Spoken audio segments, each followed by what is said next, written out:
प्रत्येकाने ऐकावी अशी मराठी कथा. बायकोला किती किंमत द्यावी? पुरातन काळापासून आजपर्यंत आणि भविष्यातही पडणारा सर्वात मोठा प्रश्न आहे हा. एक रामलाल नावाचा घरगडी होता. तो आपल्या बायकोला खूप घाबरत असे. दिसायला हट्टाकट्टा होता, पण तरी देखील बायकोला घाबरत असे. एक दिवस मालकाने त्याला विचारले, रामलाल, तू बायकोला एवढा का घाबरतोस?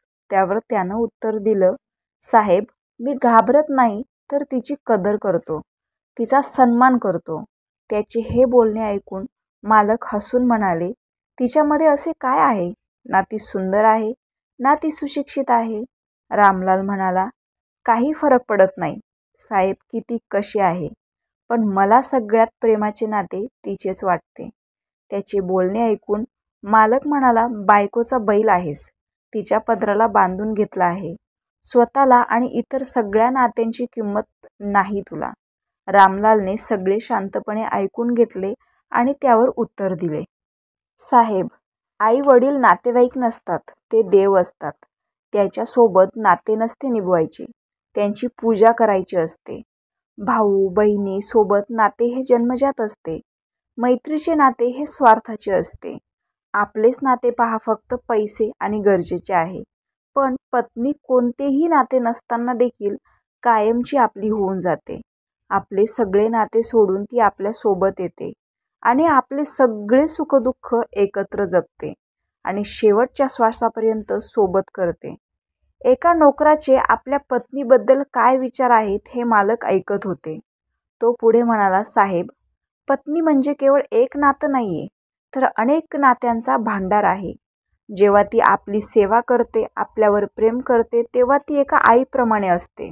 जेव्हा ती जीवनातील उतार चढावाबद्दल सूचित करते आणि मी आपली सगळी कमाई तिच्या हातात देतो, कारण मला माहीत आहे की ती आपल्या घराचे हितच साधेल, तेव्हा ती एका पित्यासारखी असते.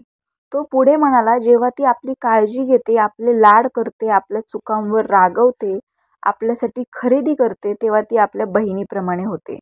जेव्हा ती आपल्याकडे नवनवीन फरमाईश करते, नखरे करते, रुसते, हट्ट करते, तेव्हा ती आपल्या मुलीसारखी होते.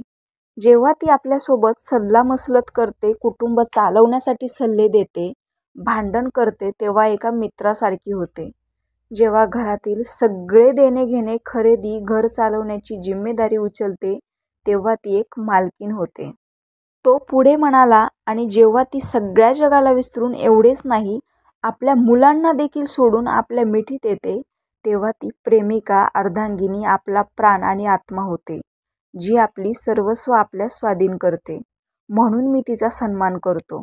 तर हे काही चूक करतो का साहेब? मालक सगळं बोलणं ऐकत होता. हे सगळं ऐकून तो स्तब्ध झाला. एका निरक्षर आणि गरिबीमध्ये जीवन जगणाऱ्या व्यक्तीकडून आज जीवनाचा नवीन विचार मिळाला होता.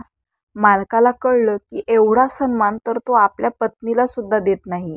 आपल्या कुटुंबाची काळजी घ्या, ती तुमची आयुष्यभराची काळजी घेईल. रामकृष्ण हरी.